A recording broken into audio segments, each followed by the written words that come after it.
Good morning. Welcome to Monday, May 19th, Commissioners Court.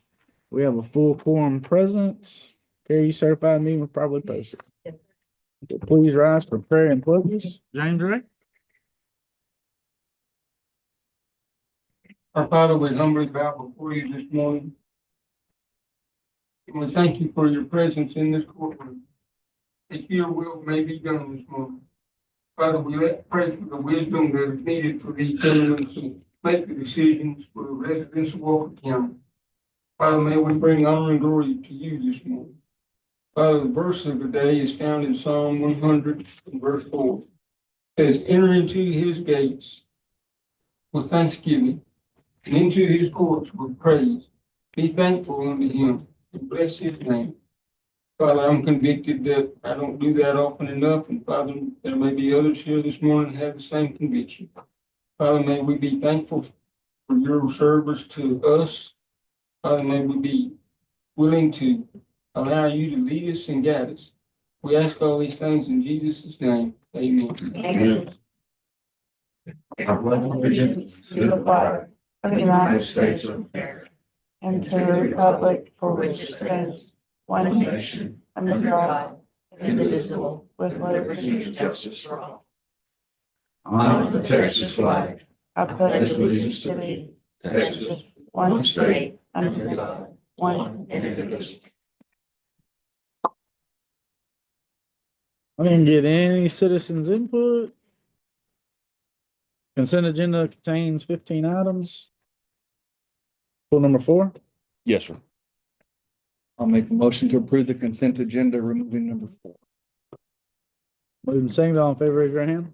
Motion carries. Number 4, approve payments of claims and invoices submitted for payments. On page 10 of 28, I'm just kind of curious who's in charge of this. Under the gallery, the pictures, is that you, Carrie? Or? Part of that maybe Okay, the So that's those pictures at the front by the bronze okay, that started a couple years ago of the commissioners that got reworked. They just got finished. okay. Well, I just. So they curious who came was- in and I got a bill and I know it was approved before me, but Yeah. I submitted the bill I'm and fine signed with it. it. I just didn't know who So- was handling it. So I just kind of curious who it was. I didn't either, but I signed it. Now it's you. Okay, I'm good with it. So Make a motion to approve unless y'all have something. I'll second. moving second, all in favor, raise your hand. Motion carries. Number 16, presentation of 25-year service award to Brandy Robertson. Come on up. just want to say a few words. It's been a voice dedicated. 5 years. The foundation of any office is your employees.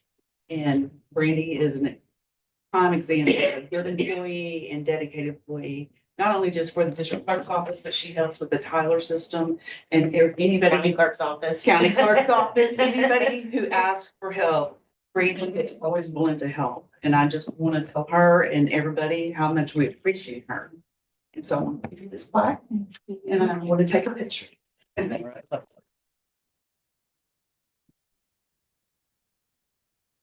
Thank you. You deserve it.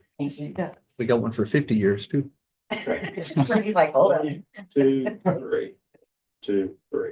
All right. I probably still be. Shut up. One more. Oh, sorry.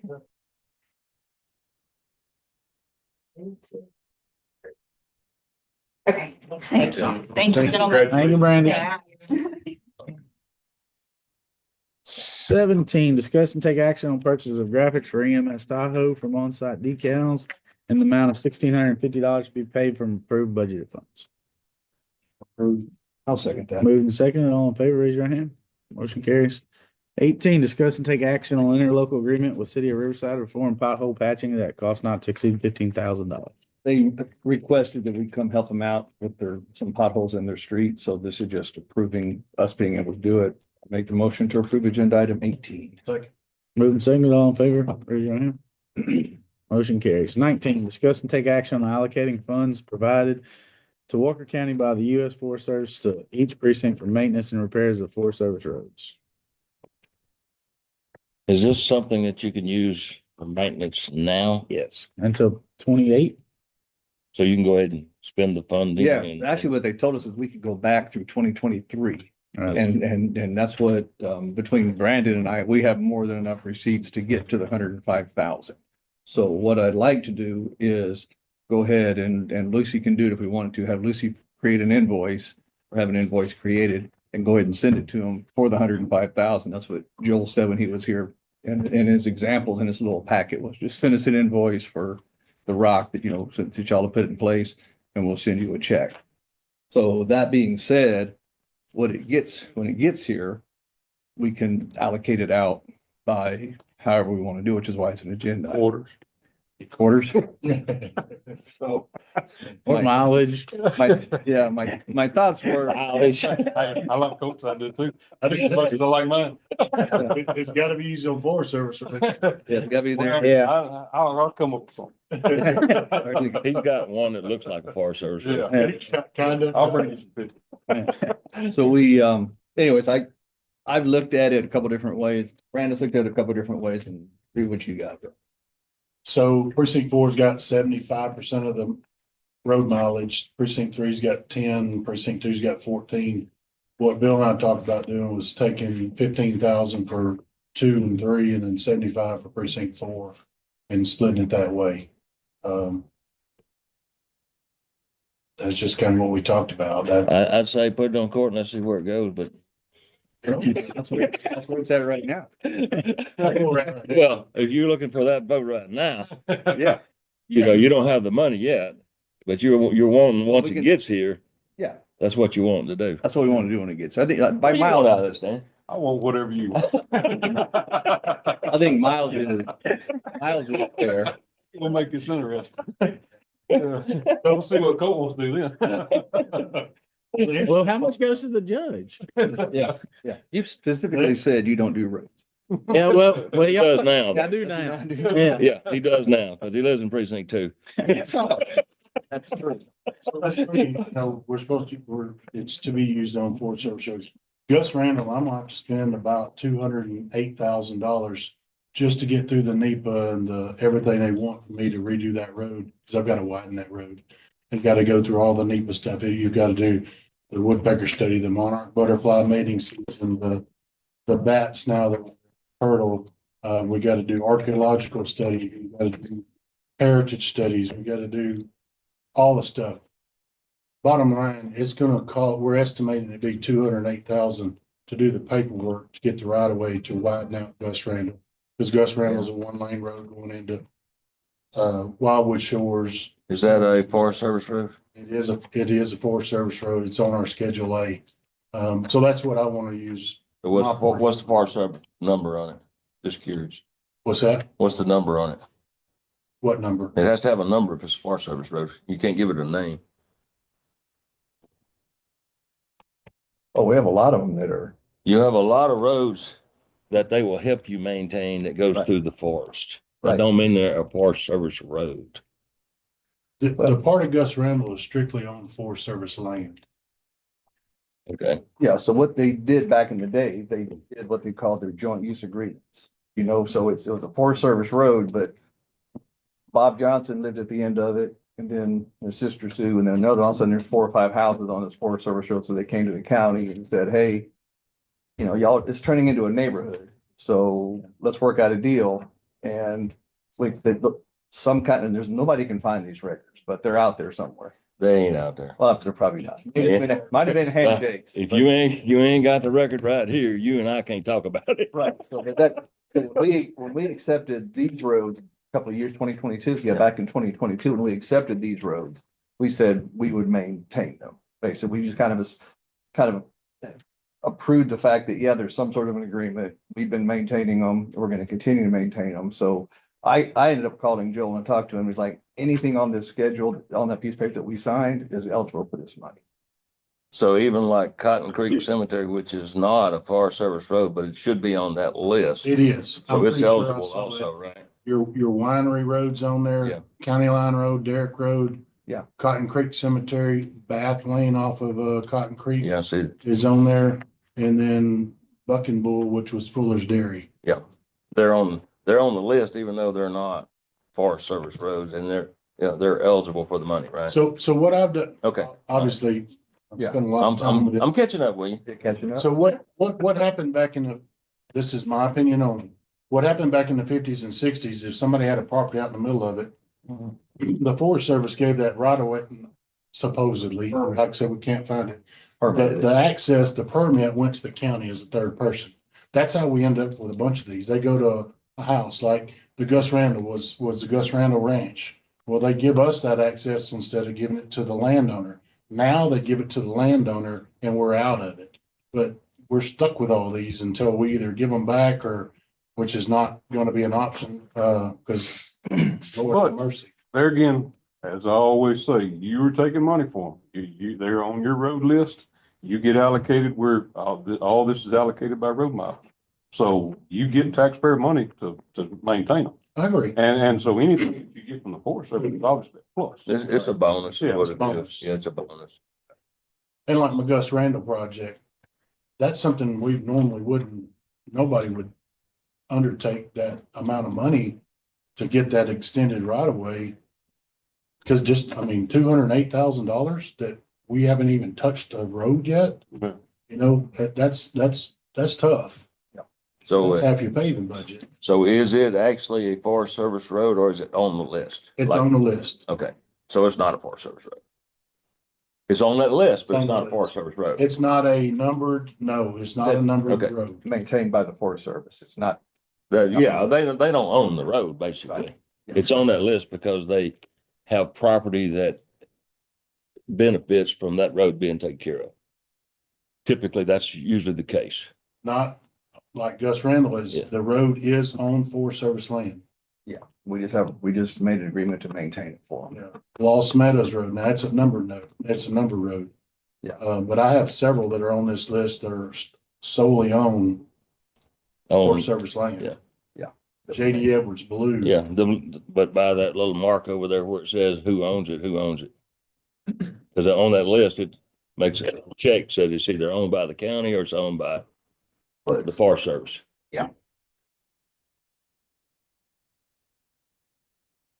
Well, it's either, no, it's one of the I other, might as well but just- no, it's not. They just mess with it. I know you're still messing with it over yonder. But it doesn't And say, you told Bill not to talk to me. I'm going now, but I don't know if I'm ramped up. The Forest Service never relinquished title to the property. They gave us an easement or a joint use agreement. So every road on here is on Forest Service property that they still own, but that we have an easement across it for ingress, egress, and we assumed maintenance on them. So then, no, at the end of the day, they all still belong to the Forest Service. We just maintain it. So if we said we don't want the agreement, we can give all these roads back to them? Well, that came and went in 2022. When But when- we still could negotiate back, giving them back to them, right? Yeah, at the end of the, no, I don't know, we've been maintaining them, so they're pretty much gonna be us, brother. So you own them. Yeah, but you don't own them. Yeah. You go try to sell one and you find out who owns it. Right away. All right, so you want to do this by road miles? Is that what you're doing? Percentage? Basically, yeah. I think that's fair. We put a lot of money on ours. I know he puts a lot of money on his. You work on yours, so, Danny's fortunate enough not have to mess with them. So make your motion, I'll say. Make your motion. I'll go along with it today, but I might bring it back and retract. The motion is gonna be to approve. Basically, Ashland or approve the court to apply for this 105,000, utilizing receipts that are there. The second part of that motion is split, it's gonna be split by road mileage for the 105,000.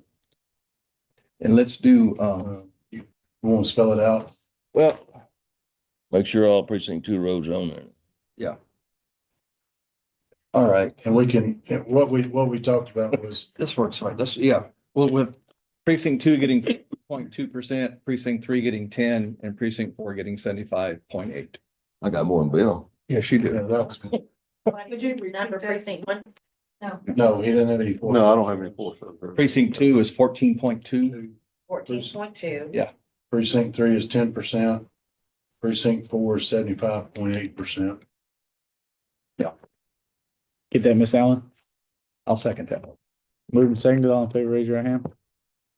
Motion passes. 20, Discuss and take action on senior center parking lot. So I put this on here just to kind of get a feel for what the court wants to do. We've got, if I remember right, didn't look it up, I think it's about 400,000 to redo that parking lot. Me and Larry have been kind of visiting a little bit about, trying to get that going this summer sometime. I guess what I'm looking for is, that's a pretty good bit of money. Do we want to have it engineered? Or move forward with just, I think at bare minimum, you go ahead and have geotech done, so you know it's stabilized with. And what's gonna give us a good product, that's bare minimum. all right, well, the reason I ask is it's gonna eat up our money pretty quick. And I'm fine with whatever the court wants to do. But it's gonna hit it pretty hard anyhow. At least. I know what's underneath Yeah. the junk, Yeah, you know, I've dug it up enough to know, That is, junk. yeah, that it's junk.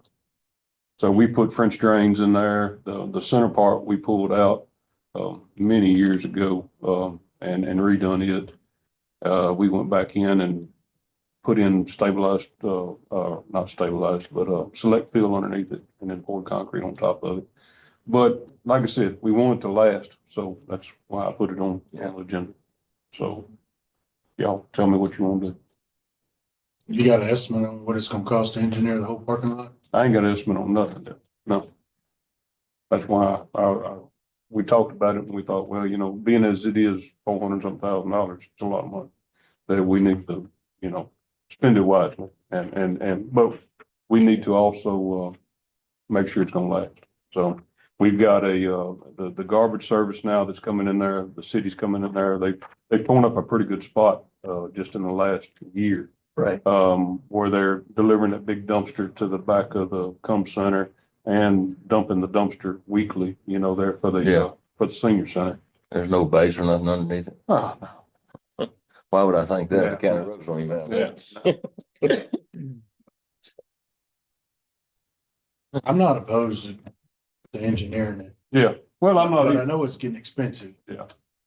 What we just did on the Hawthorne project was a lot. $30,000 or $40,000 to engineer 400 foot of road. Don, so we can bring it back if y'all want some time to think about it or whatever, but, you know, we've got an engineer in house, so I mean, you know, I could get with them and get some estimates, I guess, and go from there. Don, I mentioned, Engineering Practice Act, state of Texas is gonna dictate anything over $5,000. Utilizing the public funds, it's gonna require an engineer over it. Doesn't necessarily mean engineer it, but, I contacted Bill, I spoke to Ronnie last week. In lieu of a geotechnical boring, there are some companies that provide paving scans so that you can take a cross section, about the same price, but you can basically run this machine back and forth over it, and you can find out where the problems are. A single geotech is not going to give you, it's going to give you a typical reading of what occurs at that one point. But scan, being the same price, you can see what the thicknesses of all the way through there are. And also it'll tell you the density, the water levels, all your adverse limits, everything else. It may be something that you want to check in with. Wow. It's worth a try, both. Get a price for both and see, and then we're gonna end up with 6 inches of concrete on the thing. Anyway, Oh, yeah, at least, Yeah. yeah, that was my plan anyhow, was Yeah. at least 6 inches. Yeah. And then we just run it out as far as the money will go, you know, and, which means we're probably not gonna be able to do the whole parking lot, but that's. you'll get the you know, there. majority of it Yeah, done. yeah. I haven't looked in a while. How much do we have in that line? Cause there's some. About 400. Yeah. About 400. We combined what we were gonna spend at Tam. there and Tam Road and spend there several years, so it ain't getting no cheaper. And the parking lot dang sure ain't getting no better. So. right. Larry, how's that parking lot at Town Road? Is still holding up decent? So look good. You get with Dan, give him a heads up for the internet line, Yes, so he can start thinking what he needs on that, so we're not held up on that either. the one in between the senior center and, the other building. Butch Larry's or building. or Larry's. That I thing- know we're fixing to put the So, line of sight up, but if you're this summer, we don't even need to mess with upgrading that part of it. that's true. So, Okay. All right. Yeah, I know the sewer line crosses up there by the road. So there's several things, there's gas lines and all that stuff that's got figured out. Remember me. Up there by the road. Yeah, and we got the sewer line. Yeah. Huh? The, up there by the road by 75, all that's been paved and all holding good, right? Part of it, the main entrance has, but the parking spot of it where they park in front of like Larry's building and Butch's building, all that hadn't been done. It's been done up to like, I guess the length of Larry's building. But to the right of it is still all messed up. It's about to be pulled out and redone. So. All right. We'll figure something out. yeah, good. So we're gonna take no action on No. 20. 21, discuss and take action on approval of resolution 2025-67 in support of Walker County application for Text dot. Kind of give y'all an update on this also. I don't know if I told y'all that we cleared the first call of the applications. We turned it in and I think they had north of 300 applicants and we made the cut. And so the cut means that we can submit a detailed application. And I'm working with the city. They're kind of designing the University Avenue part. Our courthouse is going to be the same one we did last time. We have that June 20th or 21st is the due date to turn that in. As a part of turning it in, more resolutions, letters of support we can attach to it. That helps us on working with all the local entities.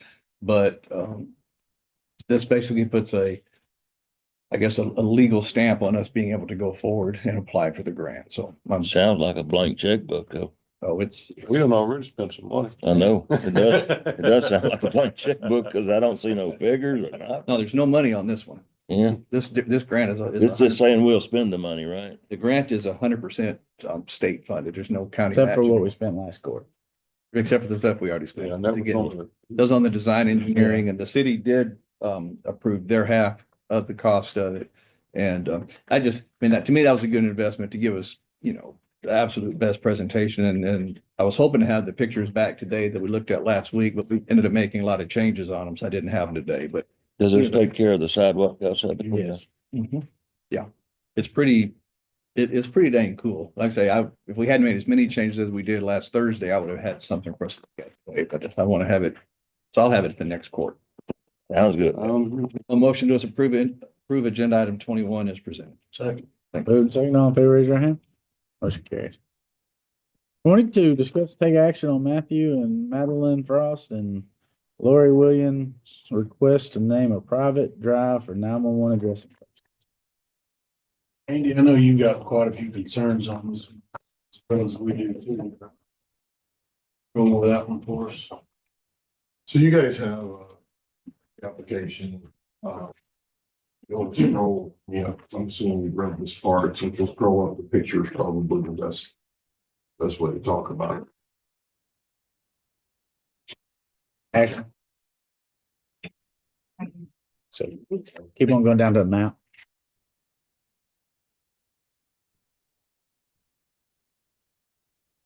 That's a picture of just scroll right down to that picture first. It's a picture, so you see there's a drive that goes off this way.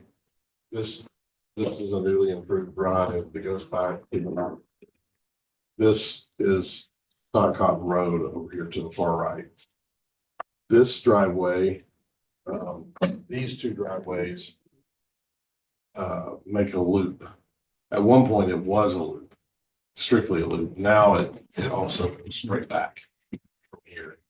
So this used to be sort of two ends of the same driveway, but now this one's been improved and goes straight back to some other properties, which kind of puts what used to be off the driveway over to the left-hand side here. So if you'll scroll up to the next one. See what I'm talking about here. So the driveway that went to the left kind of circles back around like this. This driveway goes back, and then the applicant is back here. So this driveway goes straight back, and then South Cotton Road parallels it. I mean, right next to it, parallels it maybe 20 feet away.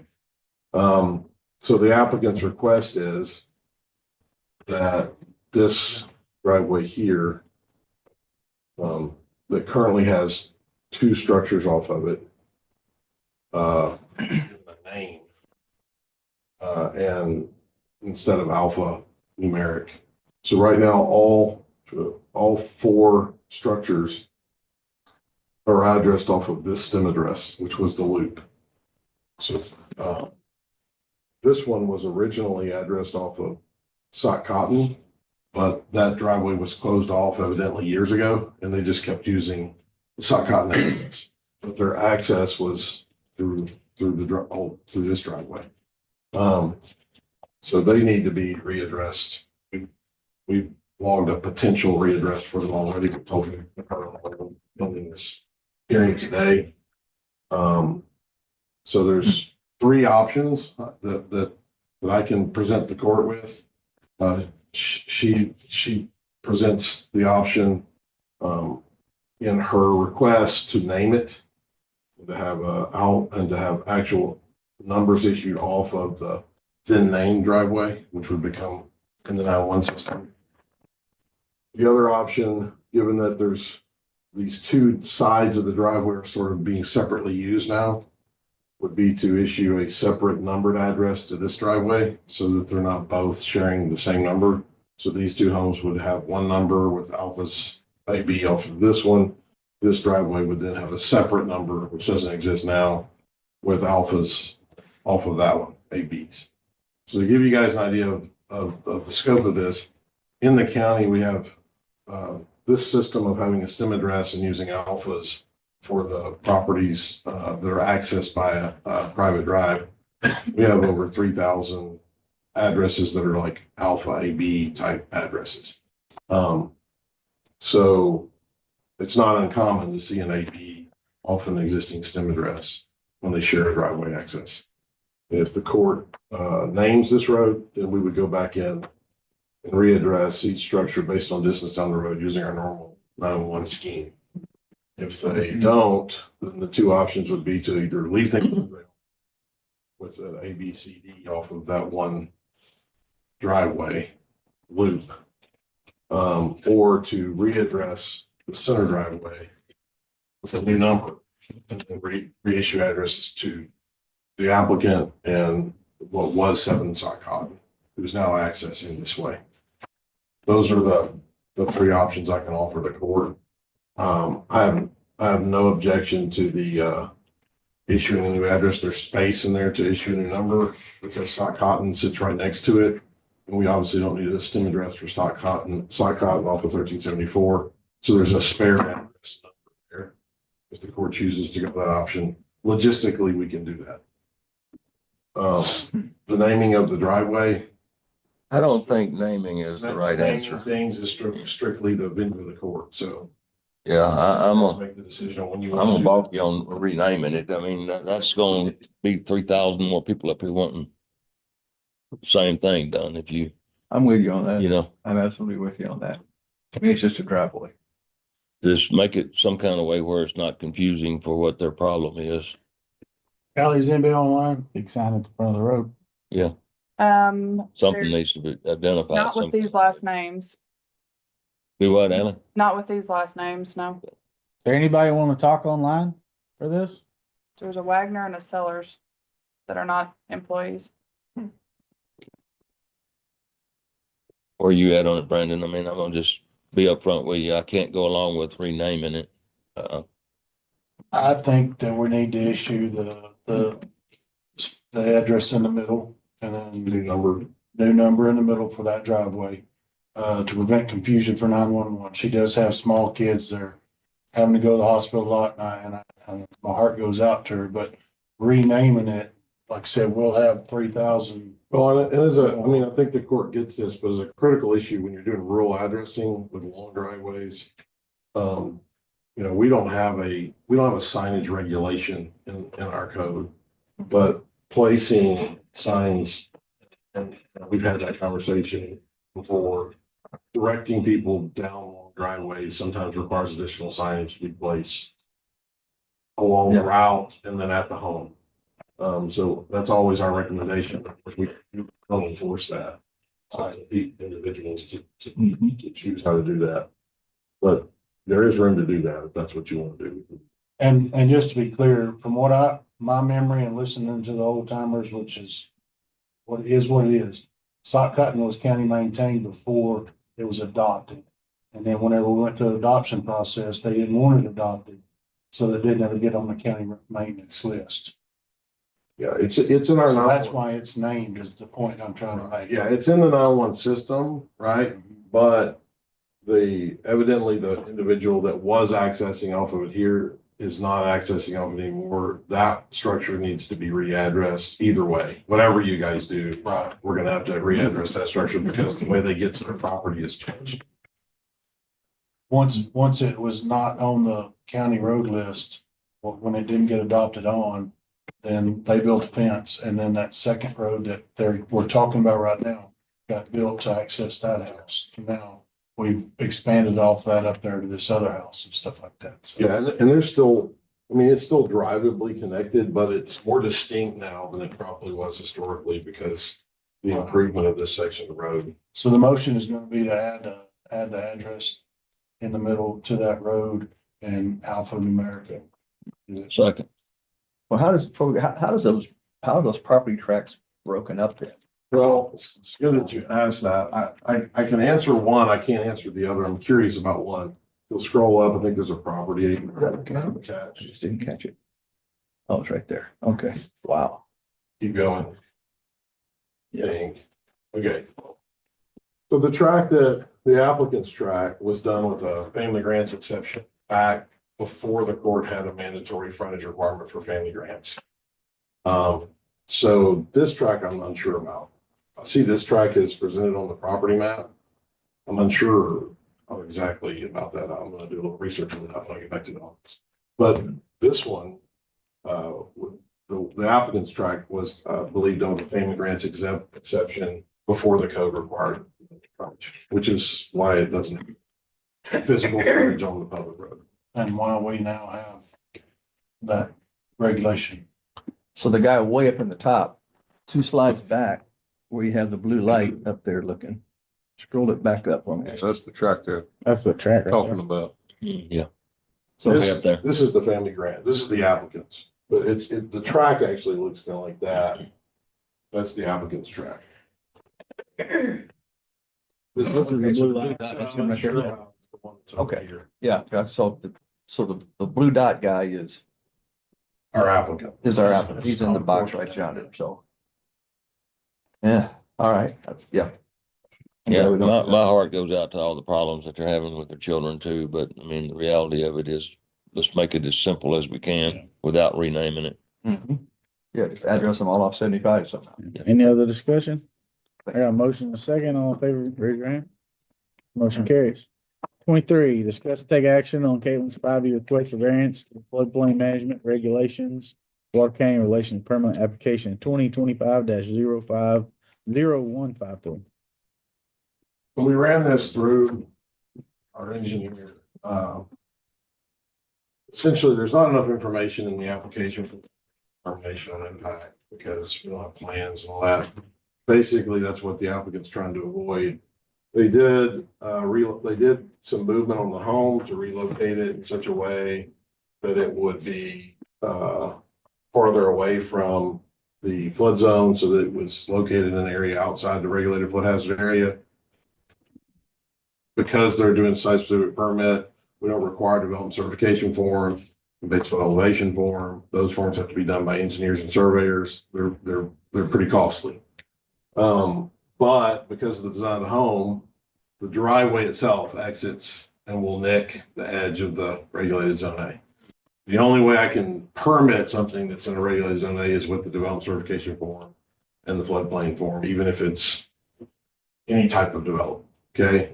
So I will say this, and this is a comment made in our review, that in the policy, and as they point out, it does show parking areas as a low potential for flood damage area in our code and potentially subject to not requiring a permit. I feel like that there's some case by case because the way the code is written talks about fill, and if it doesn't, create a change in the flood zone. Of course, to make those determinations, with formally, you would have to have more data. So the application is, and the recommendations are from Lyle, either the court administratively approved this as not needing a permit, given the low impact of the nature of the physical development. They're proposing an on-grade gravel driveway. Or if it needs a permit, that it go through the full process. So if you guys look at this and say, under our current code, it doesn't need the permit, it's technically not a variance request. It's just an administrative finding. So I talked to these people and what they're gonna do with that part that's in the floodplain is they're gonna go in there and excavate out however much thickness of driveway they want, pull that out, put rock back in there, so we're not changing anything. I don't see where we need to put them into this. I mean, this particular type of thing, the parking area in the flood zone, is something that's called out in our code as being a low potential impact.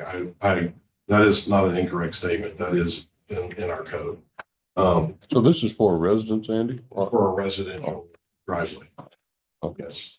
And the floodplain line is, they're so close to it, that it's possible using the tools that I have to determine whether or not they cross that line or don't cross that line, but there's a potential that they cross over that regulatory line. And I'm assuming it's split into different tracks. Is that another track? Yeah, so Hard to see. the property map shows the boundary here. Yeah. That's wrong. Okay, This fence is the actual boundary over here. okay. The appraisal district map has the property line shifted. Motion is gonna be to approve this administratively to, No permit required. They're getting a full permit on the home. This is just for the driveway. So Moving second, all in favor, raise your hand. Motion carries. All right, workshop, Worth County subdivision regulations. Oh. Morning, Stephanie. hi, everybody. You on board yet or not, Bill? I realized what we got invested in this with Stephanie coming down here every 2 weeks. Absolutely. Just setting the stage. What we're doing today is workshop. Workshop only, next It's just a chance for the court. next court, we want to vote on it. I'm going to go ahead and put that out there, one way or the other. I'll give you a second. In a workshop? Yeah. Bring it on, Andy. Well, we made some adoptions the last time we were before Commissioners Court. One of the conversation pieces last time was about paving standards for general road standards for pavement sections and so on and so forth. The court wanted to discuss that further. This is just the opportunity for you guys to do that, to talk about those pavement sections. And right now we have 3 pavement sections in there now. We have an asphalt, we have a 46. curb and gutter, and we have a concrete with open ditch. We have an asphalt open ditch, concrete open ditch. We just added it in, but all 3 are still available. And they all go to the same chart for traffic loading. So we're just here to further have that discussion. I think the idea was you wanted to discuss it further. That's what. Oh, yeah, we want to discuss it a little further because the left side's having a little issue over there. They're not conforming like I thought they should, but it's okay. But Stephanie here, if you've got any technical questions. my question to Stephanie is, I mean, as far as concrete versus asphalt, can you kind of give us the pros and cons? Sure. So concrete generally does last longer than asphalt. Concrete, you're looking at a 30 to 50-year life on your asphalt. Say that one more On your time. concrete, 30 to 50-year life on your concrete. Of course, asphalt might be like 20 to 30 years for asphalt. But with asphalt, you're also going to have repairs that have to happen sooner. Maybe in 5 years, you may have to do some surface repairs, things like that. It's more likely to have, cracking and things like that, where reasons why the asphalt's not going to last as long. Asphalt is cheaper to install. It's much faster to repair, so you can get it open to traffic. If you do have a repair that you need to make, you get it open to traffic a lot sooner than you could with concrete. Let's see, what else do we got here? In general, you're typically going to spend more money on asphalt pavement, on concrete over like a 50-year life, because you are replacing that asphalt, or you may need to replace that asphalt a lot sooner than you would need to replace the concrete. Asphalt, driving, asphalt's gonna have a better ride, so it's gonna be a smoother ride, quieter ride versus concrete. If you do need to repair concrete, it's typically gonna cost a lot more to repair concrete. So it's very important, in your 1 year to look and see if you've got any potential issues with that concrete. And that 1 year while we're talking about, Andy, needs to be scooted to 2 years. Noted. I don't know whether the court will go along with it, but put that on there to vote too.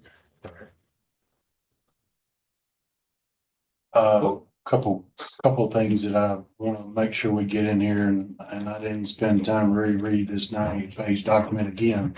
We don't have any additional draft notes in it. We just provided you what you already adopted, and we're just open for discussion. Somewhere there's got to be a clause in there that says, we've got our layout here. Somewhere there needs to be a clause in there that says, basically, per geotechnical engineering recommendations or our minimum, whichever is greater. That's what's in there already. That's pretty much there. It essentially says that now, we could maybe put some language to even clarify it I further. want to clarify because it's clear as mud to me, and I'm not an engineer reading this, but I want to make sure that's clarified. We can strengthen that language. I got a technical. Huh?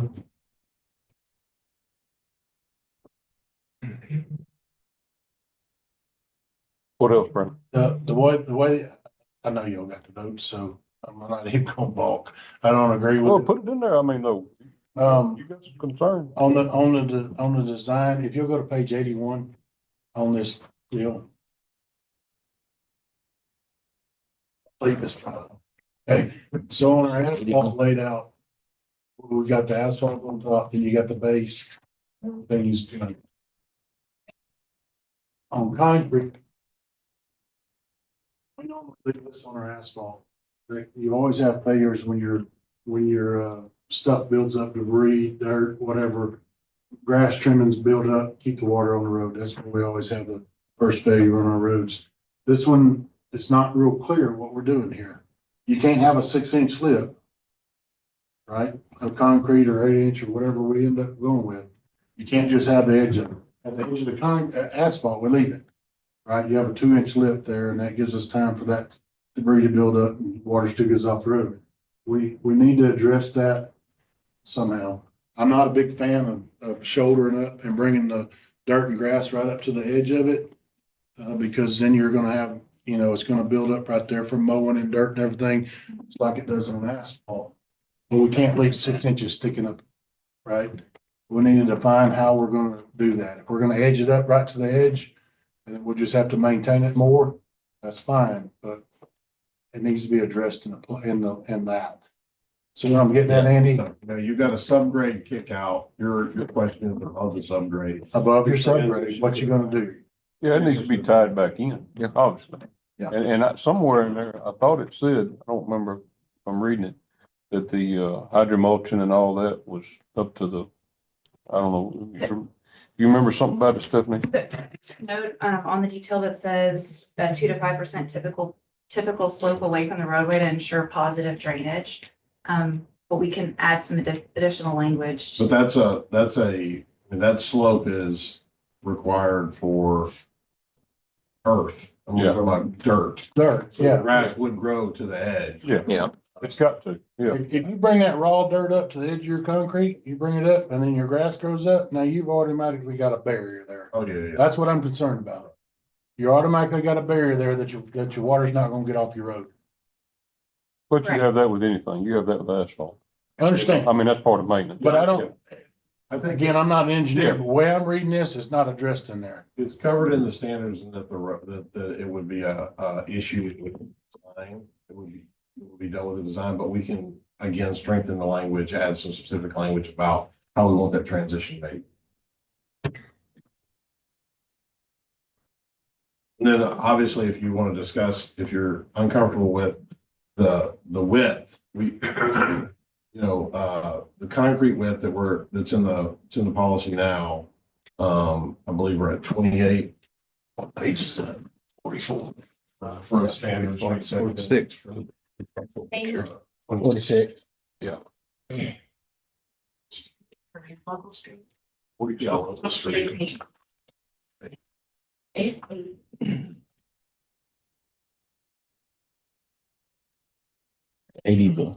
That's If you 80. scroll down, it might be a different one.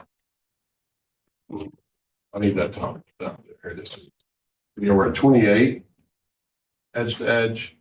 With the asphalt standard, we have a 26-foot pavement, but you do have a 2-foot base shoulder outside of that. So if you're looking at total base width, you're at 32.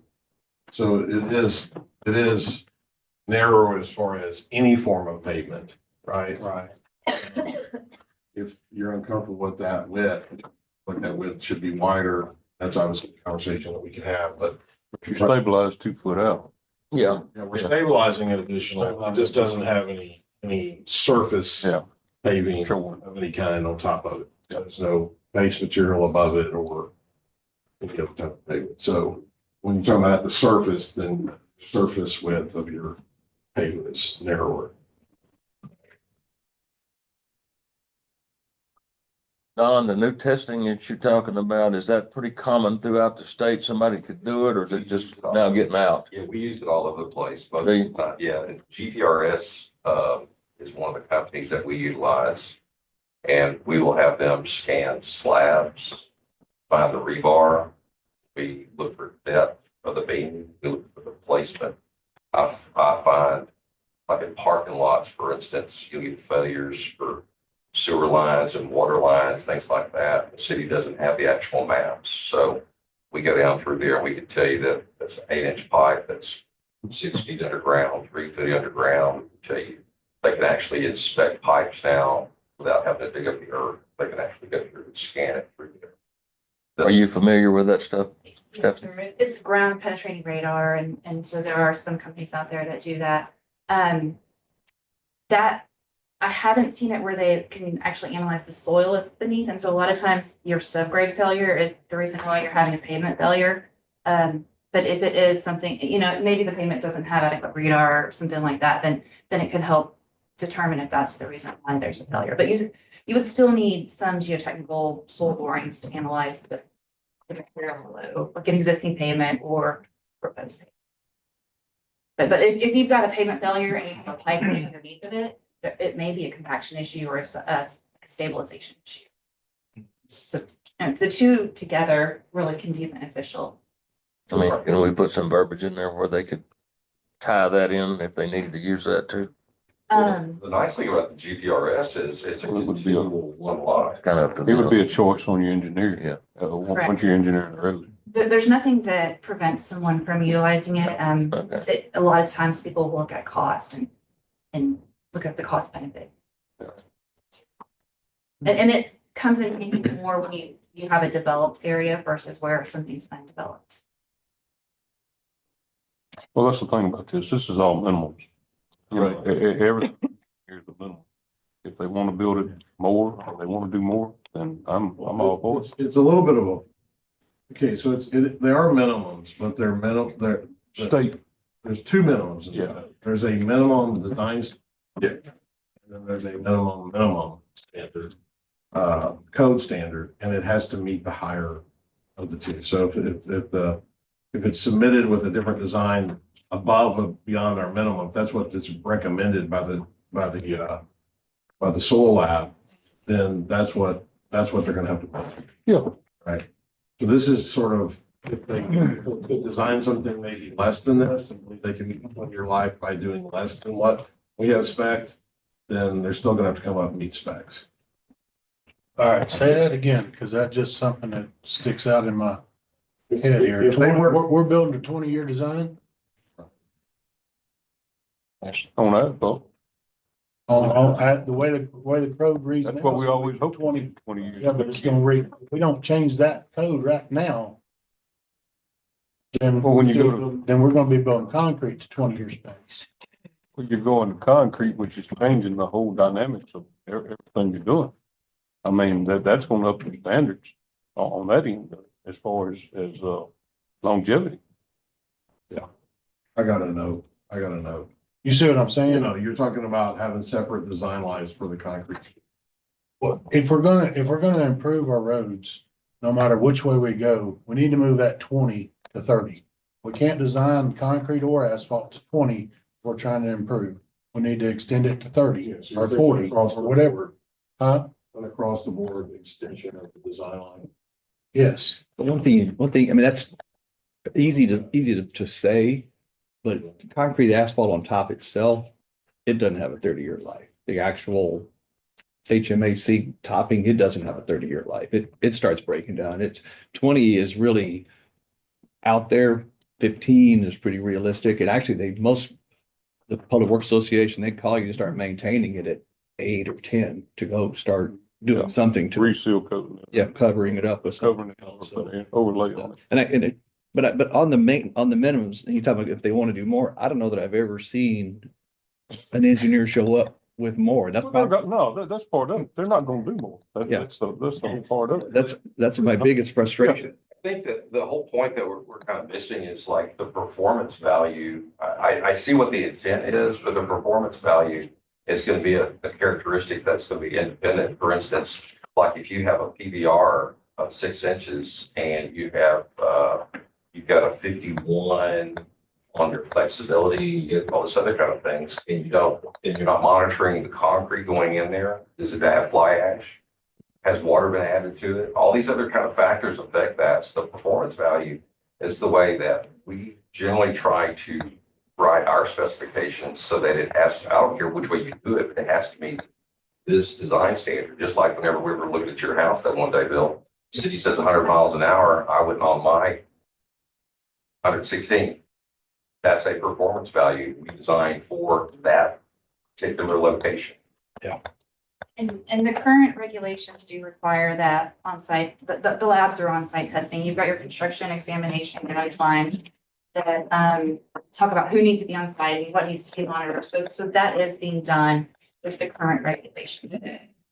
It may not have been, it may have been done a little differently with the 2000 regulations, but with these, since June of 2022, that's what the requirement is, to have that lab on site and get all the testing submitted to the county for review. And so there's potential if the lab's on site and they're doing testing and they run into an area that needs a little additional depth stabilization, then they would direct the contractor to do that on site.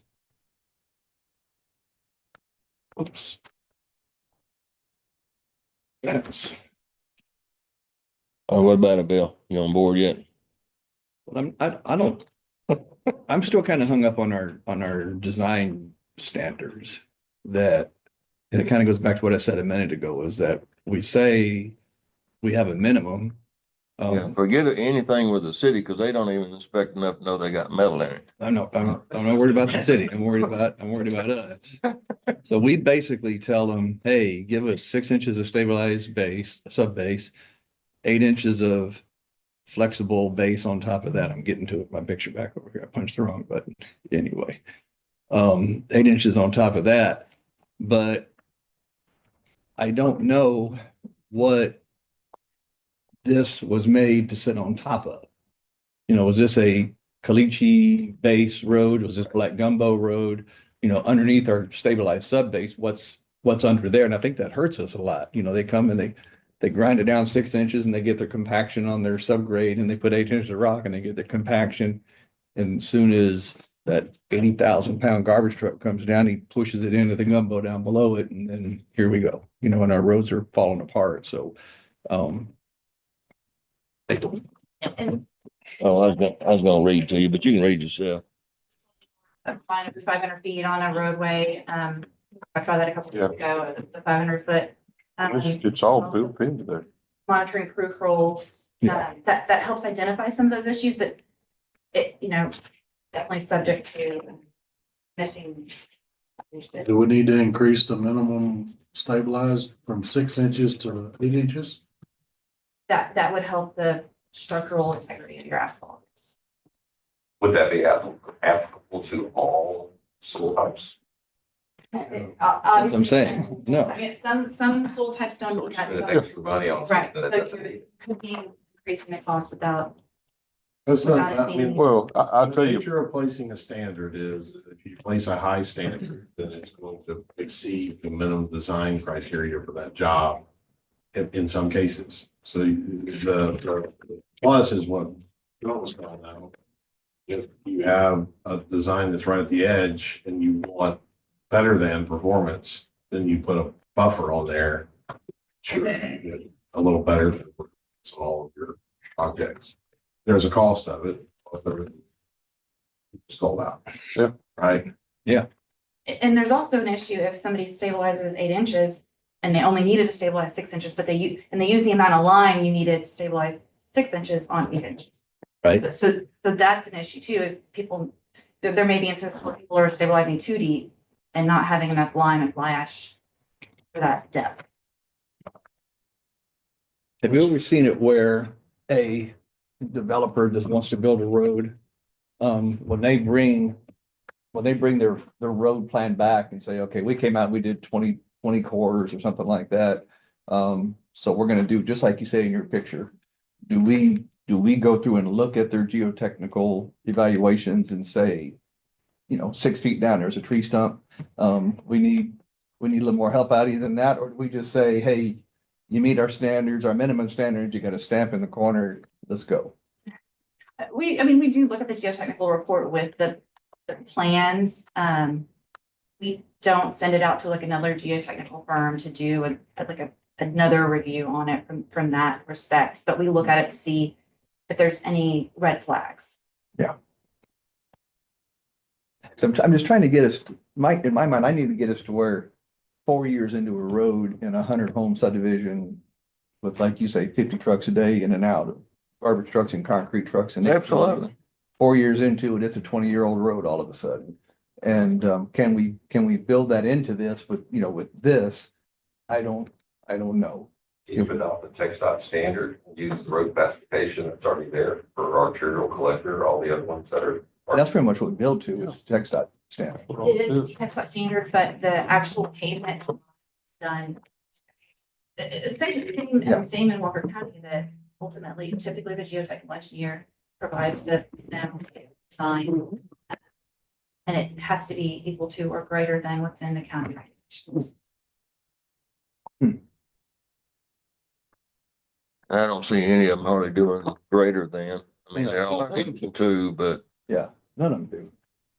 And I don't blame them. I mean, if that's about money. we adopt our standards, that these are our minimums, and you're really only liable for it for a couple of years. well, if you go to what, and I'm assuming, Andy, correct me if I'm wrong, but is, our county next to us, Grimes County, still taking them at 75% build out? I'm not sure Grimes or Washington County, but that's what, we had some information that they were waiting longer for build out, potentially for this exact reason. The court's decision, when it's in the public's interest, should let, when we talk to you about this and not me, but the decision to start maintenance of the road by the county is an independent decision of approval of plat. The only negative is if the road is built and the bond is released and then you have failures, then the subdivision is then on the hook to get those roads into a standard that the court would then take for maintenance. So if the developer is gone, then it's the lot owners that are essentially on the hook. Danny's has lived through that. Yeah, 8 years of. Holding the length that you can hold the bond, I don't know what the maximum length of the bond can be held. Right now, we have a 10% bond that lasts 1 year. Based on your comments, we'll look into extending that to potentially a 2-year period. But I don't know that you're going to find a developer that'll give you a 2-year bond on a road. Well, the engineers have for 20 years if they build me a 20-year road. Yeah, that's litigation probably. I know Stephanie don't like that, but that's okay. You used to me by now, right? So today I guess we're talking more about standards today than we are, to me, the big elephant in the room, which is, like I say, they develop and they roll on and then we're stuck with it in a couple of years, but I don't have an answer for that one yet. Did you add in there a statement on your testing that, because this is what we generally run into. If they provide us all the testing that he passes, but I walk inside there and I see something that's suspect, I have the right to go in there based on our specifications and tell them I want another core right there here. If it's if I'm wrong, then we have to pay for it. If he's wrong, he has to replace that area. Well, I thought we had something in here where we reserve the right to test on our own. Yeah, we can call. Yeah. Anything, yeah. I'm pretty sure. So that would pretty well cover that. I would Yeah, think. if you find a bad spot, you got to make them fix it anyway. So, I mean, In the testing section, it says if visual concerns are noted at any time, additional testing may be required at the county's discretion. Yeah. And just to remind you, and we're all aware of this, but asphalt is only, by the regulations, is only permitted with 125 foot frontage or greater. Right. So anything less than that, so it, it's not anything that's a higher density, it's not going to be permitted on by regulations. So right now in the code, between 80 and 125 feet, you can have an open ditch cross section, but you can have an open ditch cross section between 80 and 125 foot. You can have a lot created, but the lot that's created has to have a curb and gutter cross section. So you have a minimum lot frontage of 80, but all the way up to 125 is categorized as an urban subdivision, which requires a urban gutter. It's only above the 125 foot frontage that we even talk about open ditch at all. And so there's always the option to 10 acre and greater is allowed to have asphalt, or 5 acre, or something like that, where maybe you're not disallowing asphalt in its entirety. The current code only has 2 subdivision type. If you guys wanted to create a third type or something, you could. Categories have different requirements in those categories. Well, and I wasn't gonna bring this up, but this is exactly what I'm worried about. If you could set the deal to where 5 acres and above, you can go asphalt. My concern is if we do all concrete, every subdivision we're gonna get is gonna be as small a lot as we're gonna allow. That's my concern. It's gonna kill your 5 to 10 acre subdivisions is my thoughts on it, because this doesn't work on paper, right? They can't make any money. So therefore, we're not gonna get those subdivisions, 5, 10 acre lot subdivisions. That's my biggest concern.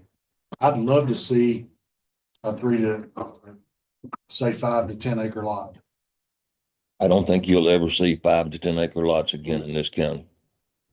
Or build That's- one, I mean, Yeah, I think you're We got one done. off, we got one off 230 going in. Yeah, that's right. That's right. We do have one. I forgot about Look at that. it. Where you got one going? is not the 2296 based off 3 acres? 96. I don't wanna go on memory and misspeak, but I think it's based off a 3 acre lot. I think it is larger lots. You know, We're talking about private still, aren't they? part, they're talking both. Yeah. I mean, that would be ideal for me. It was 3 acres and larger lots. You go with asphalt. Well, they're always gonna tell you that they can't make money, but they always seem to keep building. You're not gonna stop them from coming here. I don't care what you do. Yeah, we got land and they're gonna come in. So you need to protect the county, the taxpayers.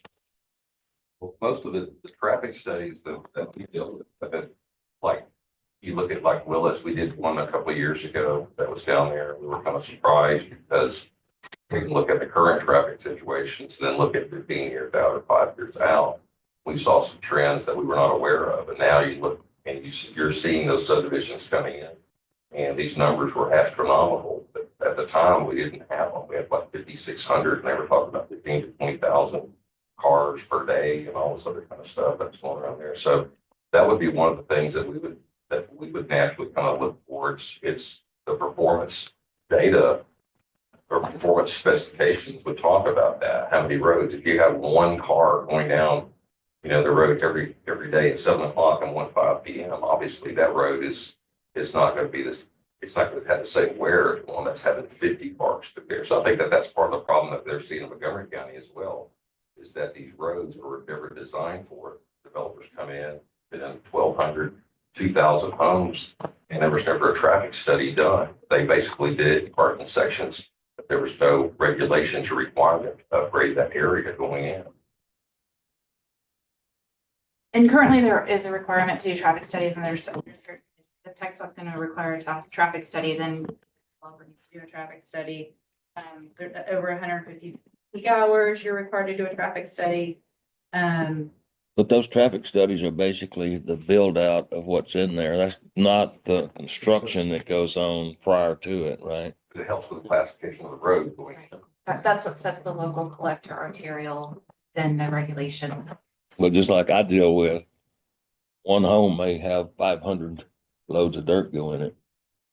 That's not in that, Correct. you know? Some subdivisions are One home. going to require a lot more dirt work than others. So if you can get through the construction part, you're pretty well home free, but Right. I agree with that, 100%. Take that 1 year, turn it into build out. I'm good with that. Well, and then you could do like a step paving.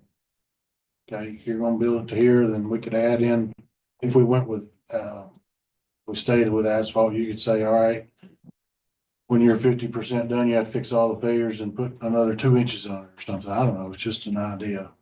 That's just a patch. I would limit the load going in there. If they're gonna do a collector road or arterial road, or whatever, that's the limit that goes in there. And if they have, it's like we were talking about last time, Cape Coral, you can't bring a full load of concrete in. It'll never get past the gate. They check, same with dirt, same with certain size of equipment. Well, we're talking about, there again too, though, we're talking about public roads and public Yeah, roads. public Supposed to roads, be you able to can't hold the stop weight it. limits. Yeah. You And can't put let you them in the on back. public road. Or You public can do that road. on You can- private, but you can't do it on. Well, you can do it on public roads, but you can't pick out somebody. You can't say no concrete trucks Right. and let the 80,000 pound garbage Put a truck. weight limit. So and your weight standards have to be established either by an engineer, I believe, and it's universal across. So like I say, It's not manual. when the lumber trucks come through with the concrete trucks and the garbage trucks, you can't say, hey, no garbage trucks. And the guy who lives on that road with an 18-wheeler, he gets to come home every day. So it's, most counties don't just for that reason. They think about it. And then somebody says, what do you mean I can't drive my own truck on a public road to my house? So this is one reason why I like the idea Of concrete. I like the idea of concrete. I'm not opposed to concrete. I'm not opposed to concrete.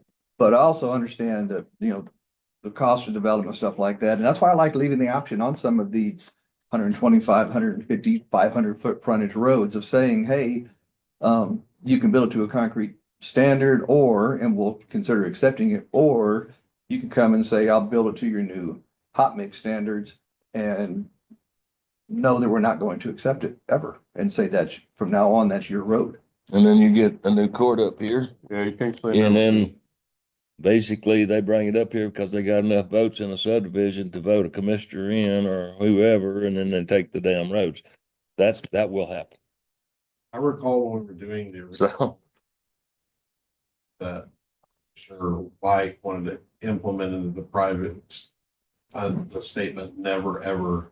don't remember that. He wasn't shaking his head. It takes 3 to change it. But if you put it on the plat that this road is for private purposes and be maintained by the subdivision like Townley Ranch Road, this is a private subdivision, it says right on the plat. Now you gotta go get 50 residents to sign off on that thing to change it. And then come here and try to talk 3 commissioners into voting yes. And I don't know if anybody here has ever got a second on a road to go from private to public.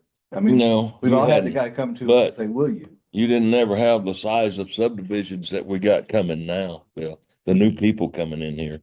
They're not what they used to be. We don't have country folks. We got city folks coming to the country, Right? and they want concrete right up to their driveway. Or specking pretty asphalt right up to their driveway. And not a different color than that. And it don't need to be a different color. It don't need to have a patch in it. You know? Yeah, it has to stay that way.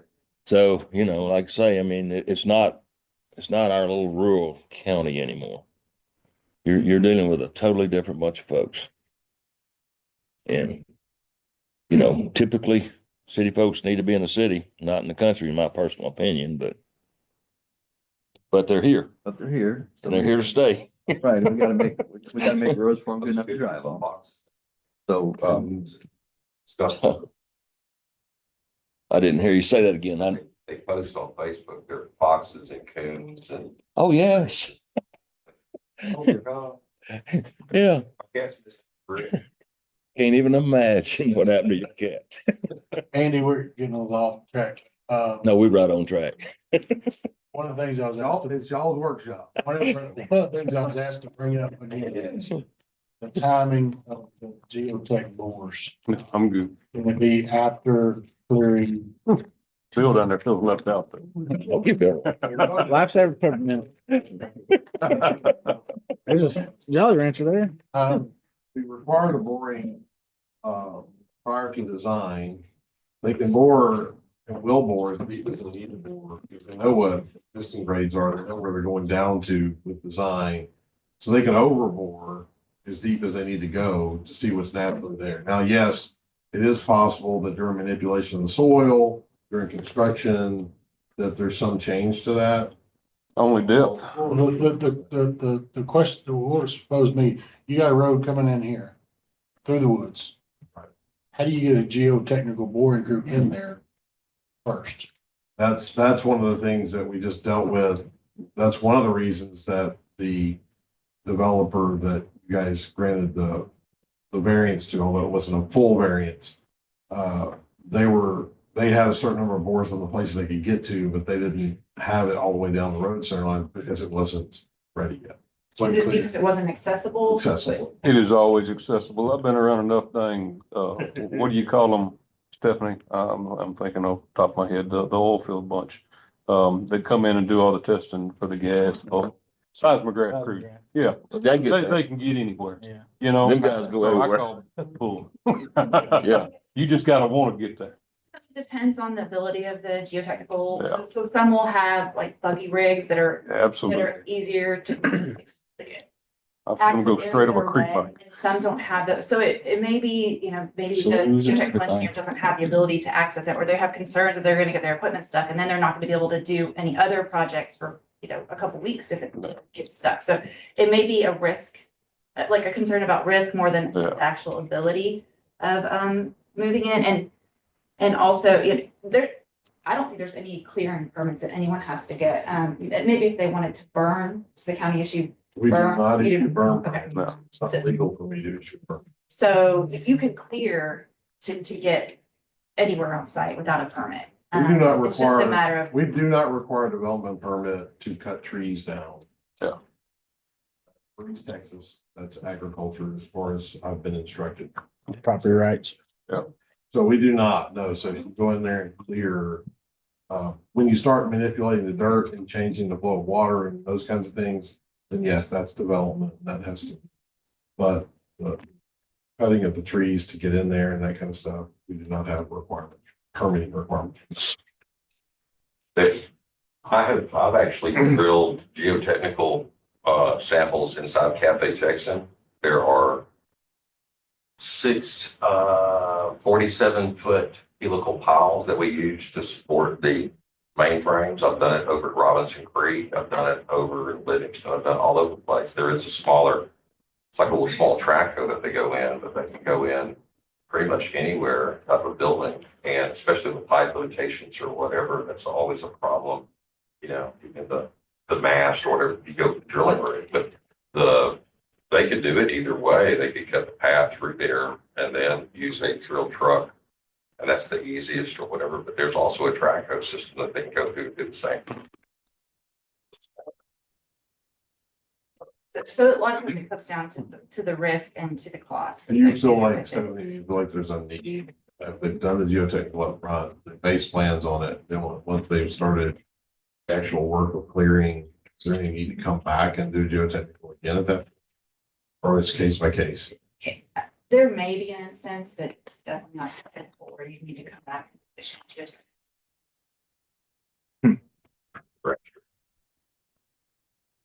But What else y'all got? sites where it's very difficult to get on site, and I've had geotechnical engineers not want to move in their equipment because they will get stuck.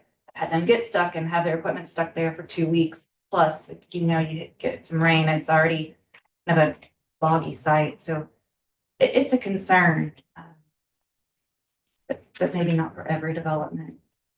They'd have to come here, like the other guys, they'd have to come here and ask, hey, are y'all flexible with this? Can we not go here right now or whatever?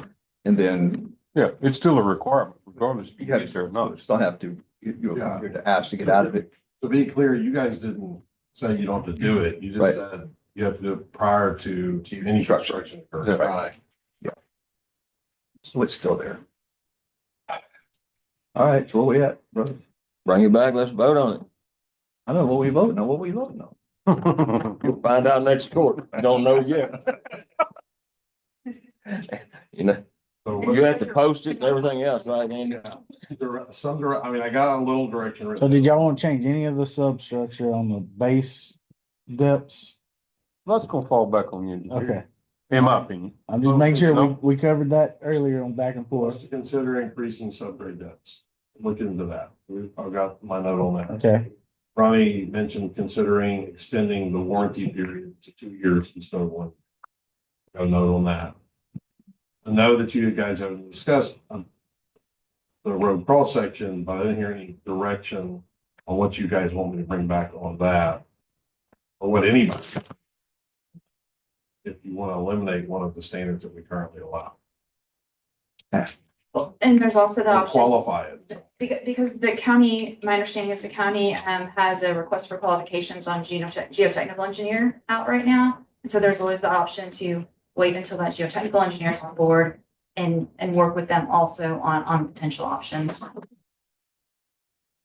I have communicated with geotechnical engineers on these regulations, but if you have somebody that you contracted with that, if they have the ability to spend a little time on it, probably brings them value to any modifications. 30 to 50 years, right? Typically, so Portland Cement Association did a study. Concrete typically lasts 29.4 years without needing any significant rehabilitation, whereas asphalt lasts 13.8 years without needing I didn't hear that last number, Steph. 13.8 years Thank without needing. I can differ with you on that. I honestly can, but Well, this is significant rehabilitation. So 5 years, 8 years, you may be going out there and needing point repairs or even, relay. So I got 20 years out of a black land field Mhm. in Canyon Ranch Canyon Ranch out there, about 20 years before we overlaid it. All right. Spent $700,000, $600,000, Mhm. 650 something. So anyhow, a lot of dang money, took a long time to save that dang much money. You know, if I could get by with concrete and not have to spend anything on it other than very, very minor maintenance, then I'm on board all the way. We spent $1 million in a subdivision on a grant 2 years ago now.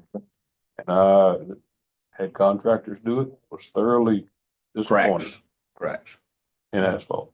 And we over-engineered everything. They put in more base, they put in more Yeah. Portland, they put in more hot mix. we're in the same place. And we still cracked it.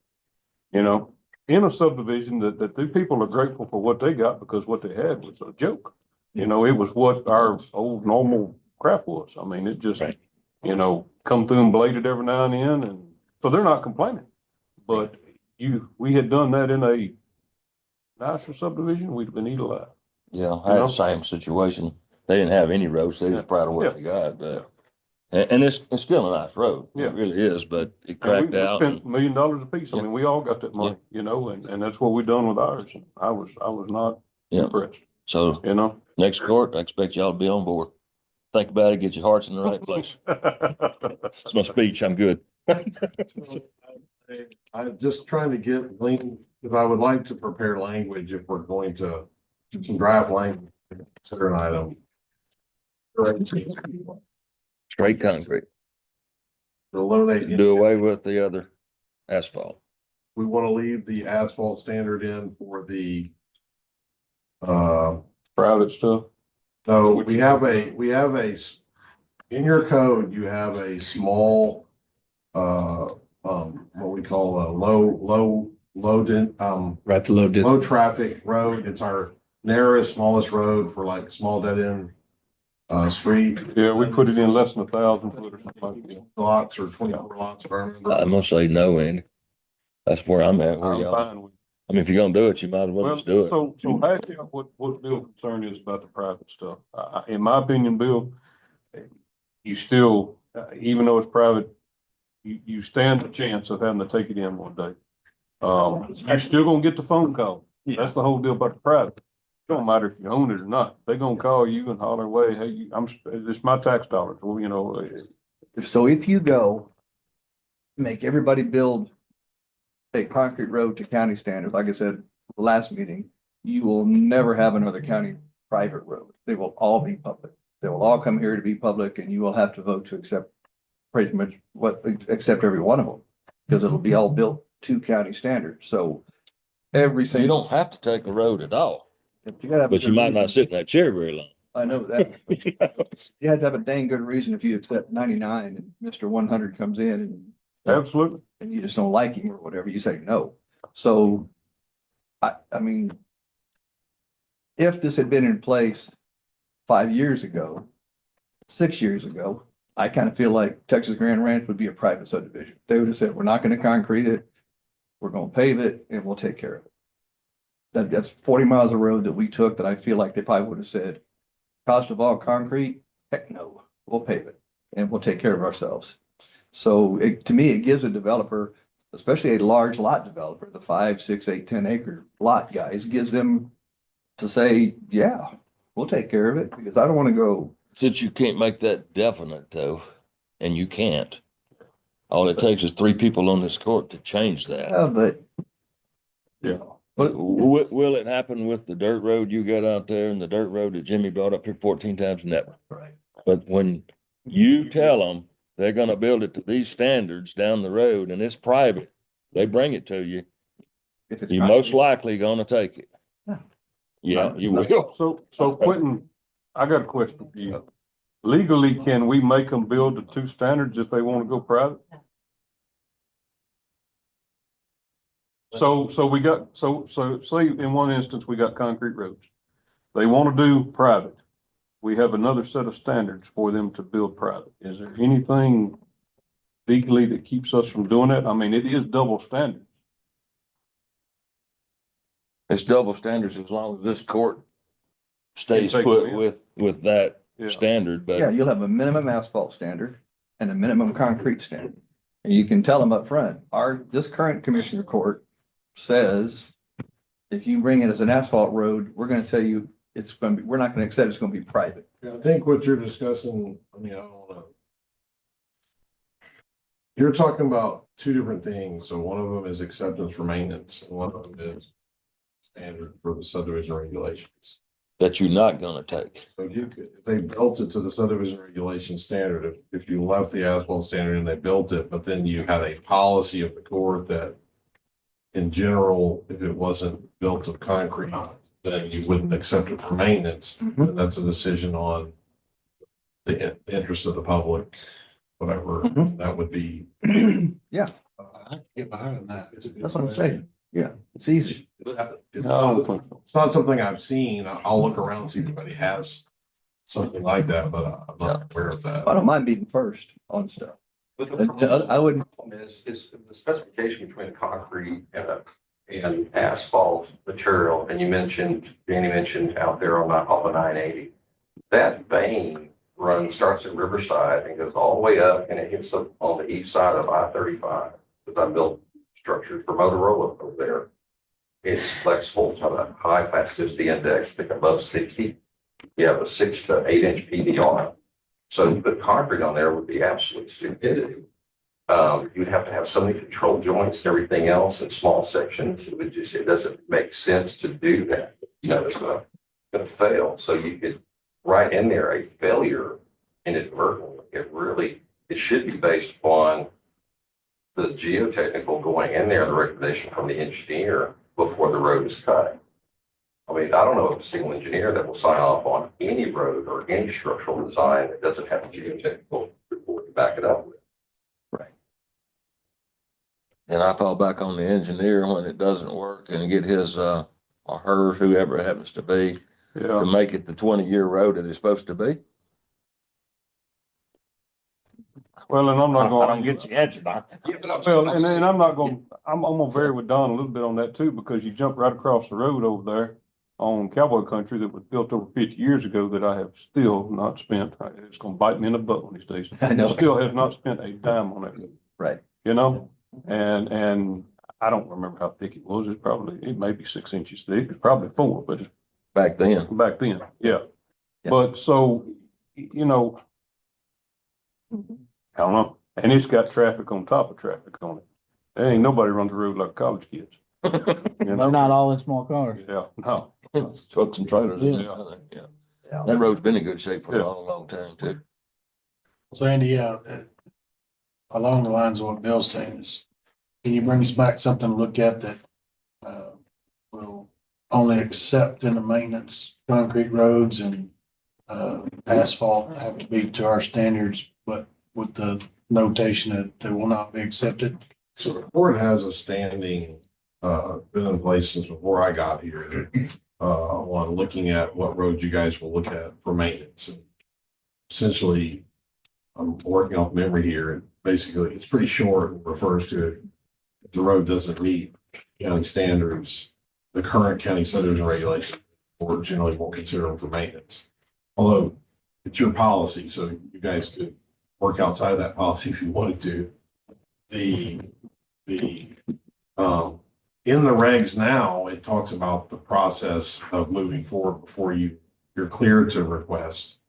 And that's where that 1 year warranty period is in. And then after that, then they can come to request, but it doesn't really address anything specific to the court's typical policy on what they will accept for maintenance, at what point they will accept. So somebody could theoretically build a road that meets your standards to the T, but the court make a decision that it's not in the public's interest to maintain that particular road. May even be a public road, right? And so the example I like to use is if somebody were to, for example, subdivide some very large acreage tracts and build a road that meets standards to like 300 or 400, 200 acre tracts in the back, and it's a 5 mile long road, and they build it to county standards, and they subdivide off of it, they're 400 or 500 acre tracts. The court may look at that and say, for the cost of the public, for the benefit of these 4 owners, it doesn't make sense for us to maintain that road. Yes, it's approved, it's a legal subdivision, you can, move forward with it, but you may decide it's not in the public's interest to maintain it. So when it's in the public's interest is a decision that's always made by the court. You have a guidance policy out there on it. We could open that back up and the court could take another look at that guidance policy and what they would like it to say now. The one that's been in there has been there for a long time. It's pretty short. I'd have to go pull it. It's been a while since I looked at it, but We do need to have that flexibility if it's not in the public interest for the concrete. What I'm saying is, can we put it in black and white on this subdivision policy that roads built to asphalt standards will not be taken? Quentin, I see your wheels turning back there. Yeah, so you're missing missing a piece.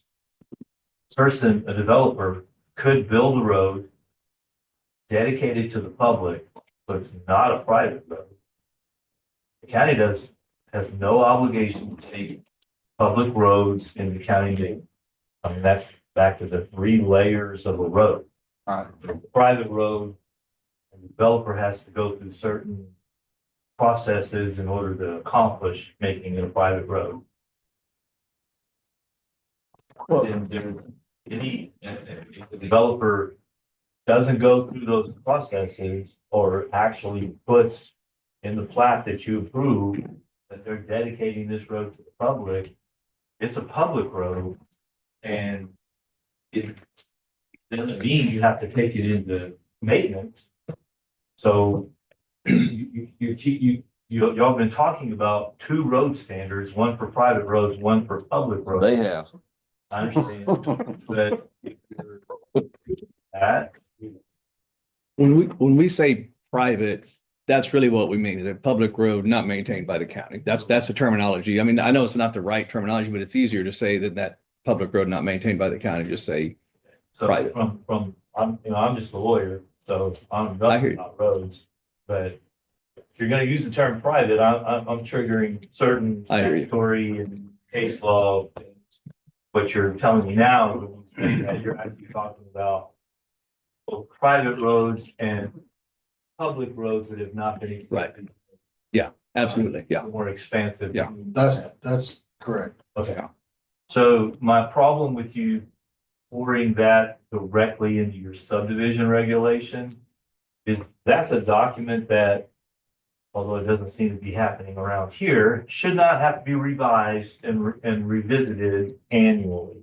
It shouldn't, but that's what you've been doing now for years on end.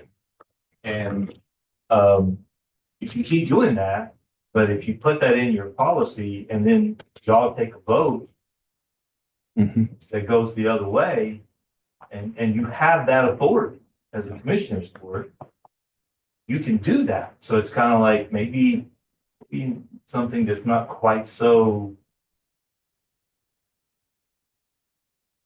binding, I guess is the word I'm looking for. You need to be judicious about that. If you're gonna put something, a declaration like that, because it May not be accepted. well, that's helpful. That's better. Because the composition of this court, when one member changes, is a whole new court. But also, every time the calendar turns over, it's a whole new court, even if it's the same 5 people. And you know and recognize that in budget decisions, that's a much clearer ground. As an attorney, I'm much more solid in my recommendation about that. I'm not telling you that you can't do that in your subdivision regulation. You should be very cautious with it. In other words, no, Brendan. No, I'm not. That's about as close as you're gonna get to quitting saying anything. I think there's a way to do it. I'm not sure that it's advisable to do it that way. I won't make the other side very happy. I don't see the problem with having more than one standard.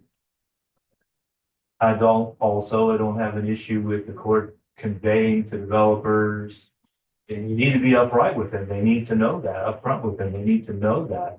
If you do this standard, we're very unlikely to take this road into county maintenance. Right. Why can't Walker County just accept the text dot standards and so you reference that way you have multiple, like you talk about, you have multiple situations which give liability to options because it's not one side of this all.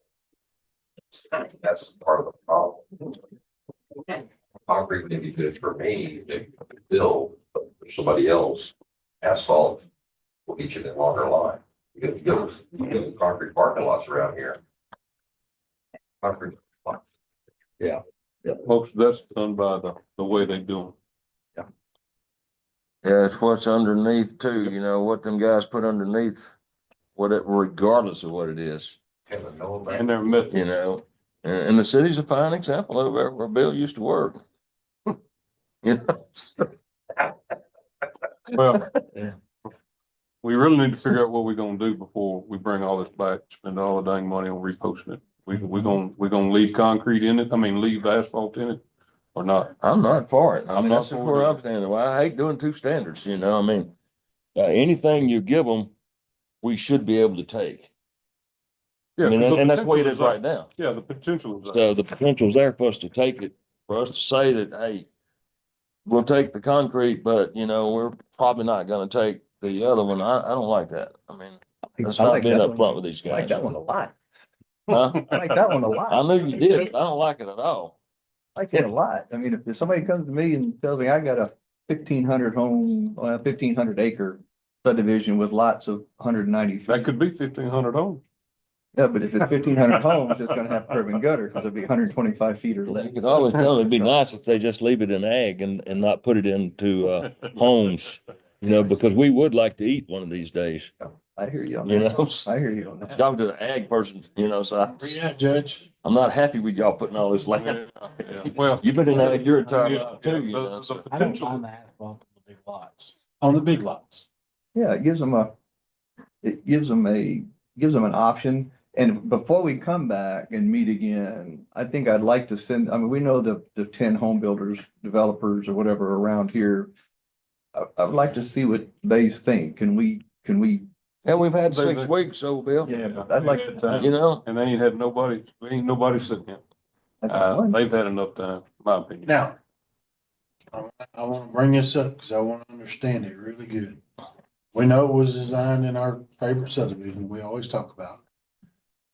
The first 4 sections, I think, were chip seal. That's the one you have the most problem with, right? not particularly, no. Okay. I mean, I got problems throughout the entire subdivision, but it's all from, I'm telling you, it ain't got nothing to do with the people who live there. I It's understand. all from construction, Sure. Yeah. is.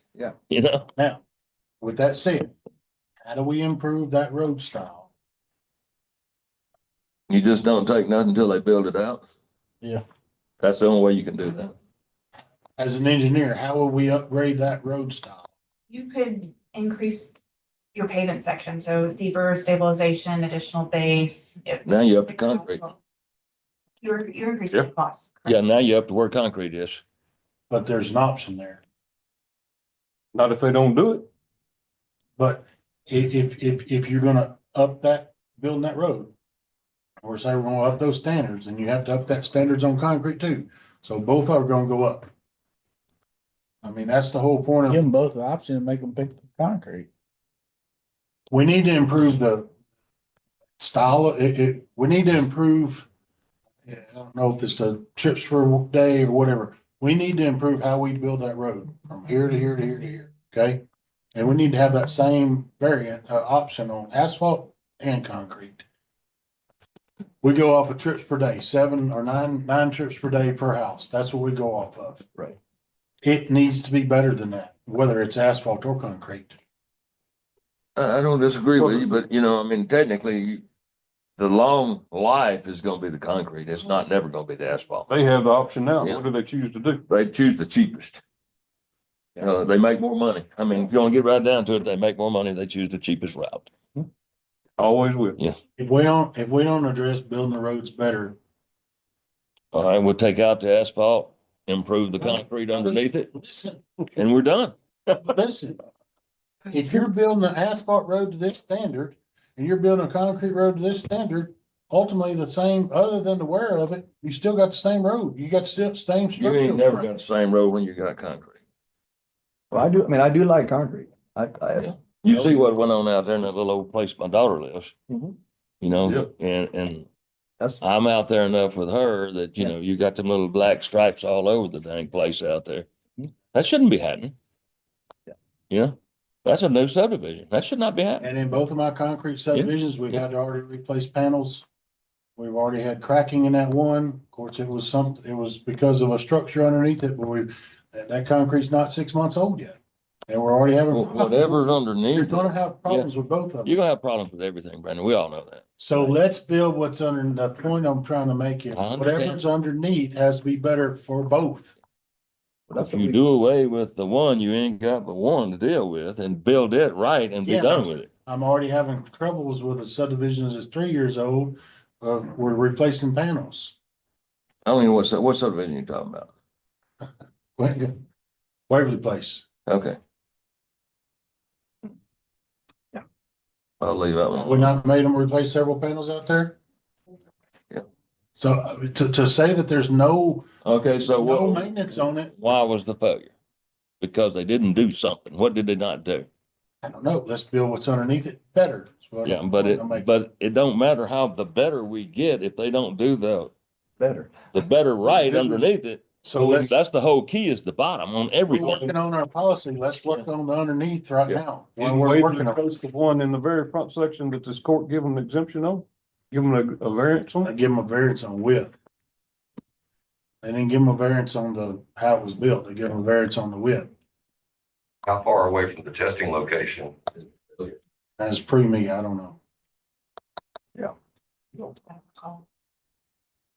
Better than me if you remember something. Well, that comes back to the way Don's talking is a lot better to look at versus a hole here and 500 foot another hole. Yeah. You know, so There's 2 underground streams underneath Cafe Texas. Nobody knew them. You can go right through them. That's something that, 35 feet down, 25. on Waverly Place, is that the one on the 3075 out there? That's On the road. Mr. Hassel used to have it. Yeah, that's him. That's it. You know, he did that on. Well, you So know, it goes back to, Yeah, you know he done it right. never mind. it goes back to this cross section. I call it like it is. Do we He beef up? filled the in a cross section? detention pond. Those are, I mean, once again, these are minimums. And we put it on, and if we were gonna design every road ourselves, then we wouldn't need an engineer to design our roads. You give them a base and say, even if you're laying, if this is a brand new road on a hard shale base, you're still building it like this as a minimum. If it's a different subgrade, then there. How many roads y'all get that's built better than the minimum? We get 0, All right. but that's on the engineer part. That's why you put that stamp and make that stamp pay for them repairs for 20 years. That's why I wanna try to. I'll still go back to that. Looking at the design side, but maybe. I think we're out lobbied on that part. No, I agree with you. Oh, no, I'm talking about here. I'm talking about further up. Oh, all right. Yeah. What'd you say, Stephanie? So it's maybe not the design side. I don't recall anything on the design side that was greater than the standard, than the minimum in the standards, but maybe in construction where the lab's on site doing testing, they may find an area that needs additional stabilization. I know there's been some peripheral failures and things like that. I just don't have it committed to memory, Right. what occurred to address the issue. That particular place, none of the drainage was ever done right. Did they ever fix all that mess or not? We're working through that. See, I mean, there you go. I mean, it's, yeah, The panel failures weren't where the Yeah. drainage issues were. We're up on but top. nothing was done right was my point. How are we gonna control? How are we gonna control that on the next one?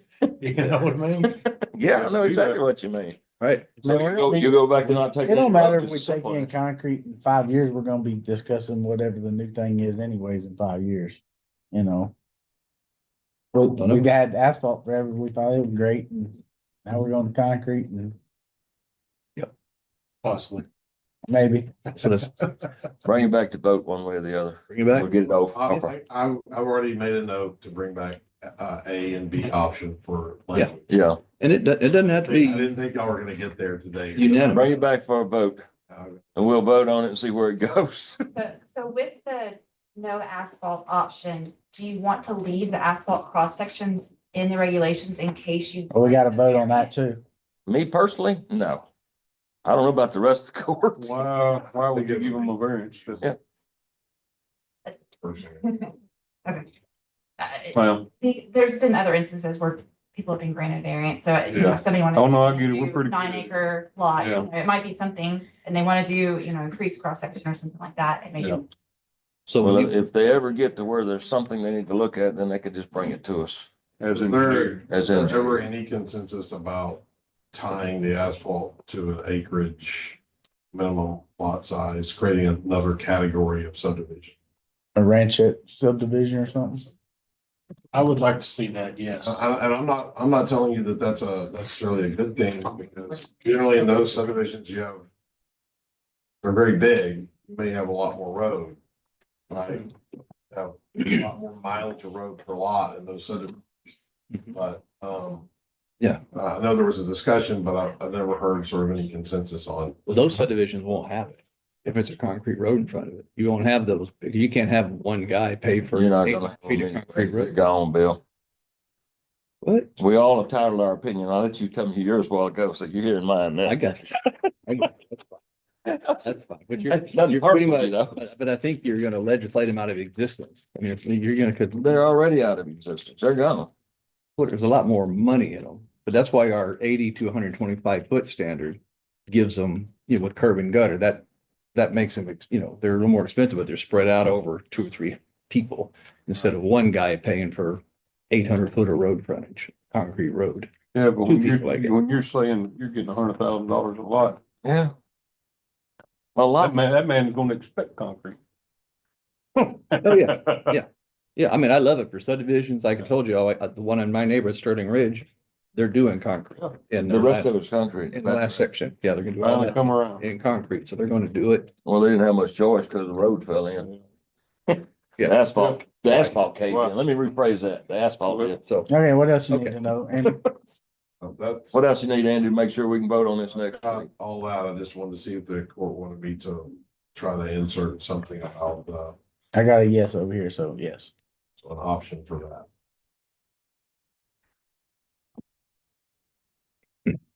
What are you thinking, Bill? 3 and larger, 3 acres and larger? I just, in my mind, I mean, Suddenly we come down to 3 acres all of a sudden from 5. well, what I'm envisioning now.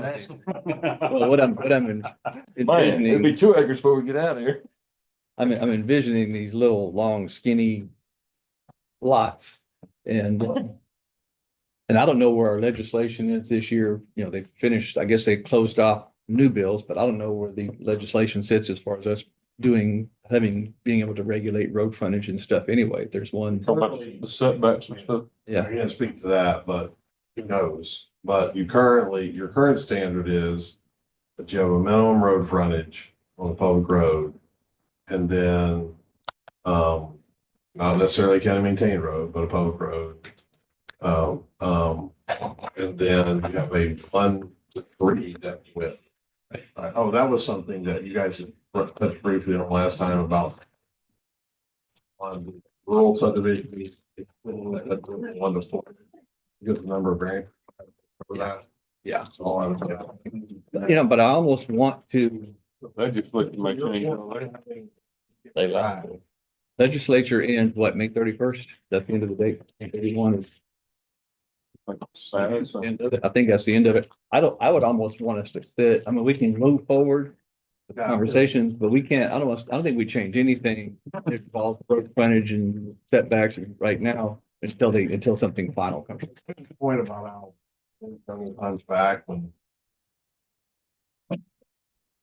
court has yes, discrepancy when you want to update your policies, but some of that has been related to the legislature meets every 2 years and they make changes that you guys have to adapt to. And so, yes, we're probably looking at So I think we something want coming down to, the pipe that the court will have to adapt to this session. I would be shocked if there's not. yeah, and we won't be back before the legislature ends anyway, so we'll know if that, between now and then, we can find out what that, but it had, tell you what, anything restricting property development, it has a ton of support in the legislature. Taking stuff away from counties to regulate, that's like the most popular thing in Austin this year. But they haven't taken concrete rights away. They have not taken. Well, they have taken away his ability to not to have 30-foot lots along that concrete road. That's what they're working on. Oh, they'll get there. Yeah, they'll get That's what there. they're working on. So, so I can find out what the status of that is. But I don't think we make any changes until the Except legislature, the concrete. until the legislature closes and we figure out, because it may change a lot of stuff. I mean, I don't know.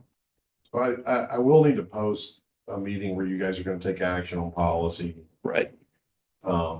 What's the court's druthers to your point, what's the court's druthers for me bringing the action item back? Bring the action item. Let's deal with this once and for all and get it out of the way. It either passes or it don't on the concrete. Yeah, bring it back. Yeah. Can I have 2 sessions to bring it back, or do you want it back the next? I'm ready for the next court. See if I can meet the posting requirements by next session. If you don't, the next one, but we don't need to keep putting it off. I mean, there's too many people buying land. They need So our to know. next meeting is June 2nd. Second. And the 16th, I think. Then the 16th after that. I would rather do it on the 16th. That would give us time to get past the legislature stuff that might make. all We've this- been putting it off now for you, Bill, for how many courts? I'm past the point The of put off, legislature's gonna change either way, Yeah. and we're gonna have to come back. so. This don't need to wait. We need to know one way or the other. I will see what I can do. I'll make it the second. If that, failing that, the 16th at the latest. Okay. Is that fair? The next one that you can meet all deadlines on. Anybody got anything else? Nope. Public comment? Questions from media? Where's the They meeting? had no meeting today. We didn't have no meeting. Commissioners court. I dropped away. The governor did sign our bill to get 15 acres, so we're in possession of 14.99 acres on 2821 All right. at some point for a new court system. So we have 10 years to build it or we gotta give it back, so get ready for some more talk. Maybe they'll extend it. No, I think the other entities burned them in town, so